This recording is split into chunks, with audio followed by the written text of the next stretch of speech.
कांग्रेस की राष्ट्रीय महासचिव प्रियंका गांधी के पति रॉबर्ट वाड्रा इन दिनों एक्टिव पॉलिटिक्स में उतरने को बेकरार नजर आ रहे हैं। रॉबर्ट वाड्रा ने पिछले दिनों रायबरेली या अमेठी कहीं से भी लोकसभा चुनाव लड़ने की इच्छा जाहिर की थी। उन्होंने चुनाव लड़ने को लेकर अब फिर से एक बार बड़ा बयान दिया है। रॉबर्ट वाड्रा ने अब कहा है कि अगर कांग्रेस पार्टी को लगता है कि मैं बदलाव ला सकता हूं, एक्टिव पॉलिटिक्स में मैं आऊंगा। रॉबर्ट वाड्रा ने कहा कि ये जरूरी नहीं है कि मैं अमेठी से ही चुनाव लड़ूं, मुरादाबाद या फिर हरियाणा से भी मैं चुनाव लड़ सकता हूं। कांग्रेस को लगेगा कि मैं कुछ फर्क ला सकता हूं या जो भी क्षेत्र में प्रगति की उनको लगेगा कि मैं कुछ फर्क ला सकता हूं या प्रगति वहां ला सकता हूं, तो ज़रूर मैं आऊँगा। पर ये नहीं है कि अमेठी से, मुरादाबाद से भी है और हरियाणा से भी अलग अलग लोग मेरी विनती कर रहे हैं कि मैं सक्रिय राजनीति में आऊँ और उनका क्षेत्र को चुनूँ।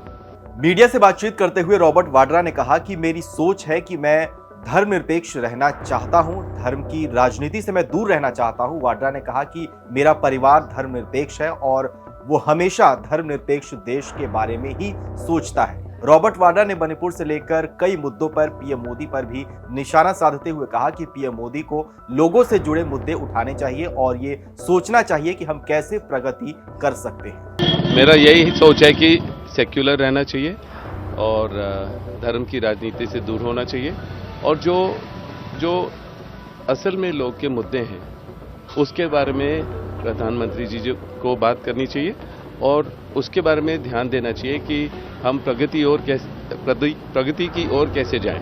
तो कांग्रेस सनातन विरोधी है। नहीं, देखिए, मुझे पता है कि मेरा परिवार पूरा सेक्युलर है और एक सेक्युलर देश के बारे में सोचता है हमेशा, और राजीव जी और इंदिरा जी के टाइम से भी वैसा ही सोच है। आपको बताएं तो एक दिन पहले ही रॉबर्ट वाड्रा ने वृंदावन पहुंचकर बांके बिहारी मंदिर में दर्शन पूजन किए थे।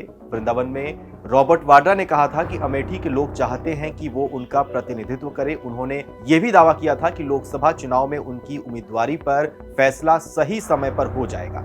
वाड्रा ने यह भी दावा किया था कि देश में इस वक्त बदलाव का माहौल है और मेरा पूरा परिवार इस पर लगन से काम कर रहा है और लगा हुआ है। उन्होंने कहा था कि हम देश में धर्मनिरपेक्ष सरकार बनाने के प्रयास जारी रखेंगे। हम एक्टिव पॉलिटिक्स में रहें या फिर ना रहें, देश में इसके लोगों के लिए हम कड़ी मेहनत लगातार करते रहेंगे। ऐसे में अब अमेठी के बाद मुरादाबाद या हरियाणा से चुनाव लड़ने का हिंट देना लगता है कि वाड्रा ने एक्टिव पॉलिटिक्स में आने का पूरा मन बना लिया है और वो अब बस पार्टी की तरफ से अपने नाम के ऐलान का इंतजार कर रहे हैं। बहरहाल हमारी खबर आपको कैसी लगी हमें कमेंट सेक्शन में जरूर बताइए। बाकी देश और दुनिया की तमाम बड़ी खबरों के लिए सब्सक्राइब कीजिए आज तक।